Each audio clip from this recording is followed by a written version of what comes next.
నిన్న నారా లోకేష్ గారు అసెంబ్లీలో మాట్లాడుతూ వాళ్ళ అబ్బాయి గురించి మాట్లాడుతున్నారు. నాకు 11 సంవత్సరాల అబ్బాయి ఉన్నాడు అధ్యక్ష. ఇంట్లో మా వాడికి ఒక పుస్తకం ఇస్తే ఒక రోజు చదివేస్తాడు అధ్యక్ష. ఒక బుక్ పూర్తి చేయాలంటే నాకు మినిమం 1.5 months పడుతుంది అధ్యక్ష.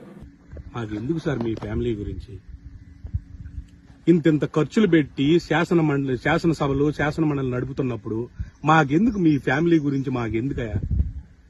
జనాలకు మంచి చేస్తారనే కదా మీకు ఓట్లేసి ఎన్ని ఇష్యూస్ ఉన్నాయి ఆంధ్రప్రదేశ్ లో మీకు తెలుస్తా ఉందా?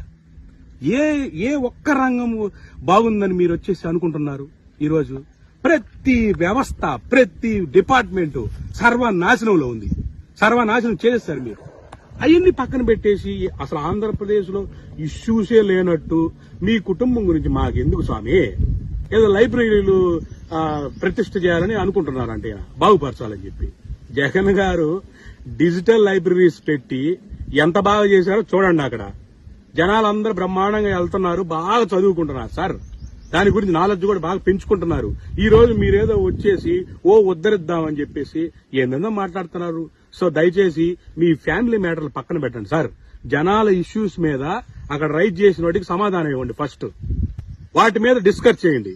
దానివల్ల జనాలకు కాస్తో కోస్తో మంచి జరుగుద్ది. అంతే తప్ప మీ ఫ్యామిలీ మ్యాటర్లో లేకపోతే ఇంకొక మ్యాటర్లో వద్దు సార్, ప్లీజ్.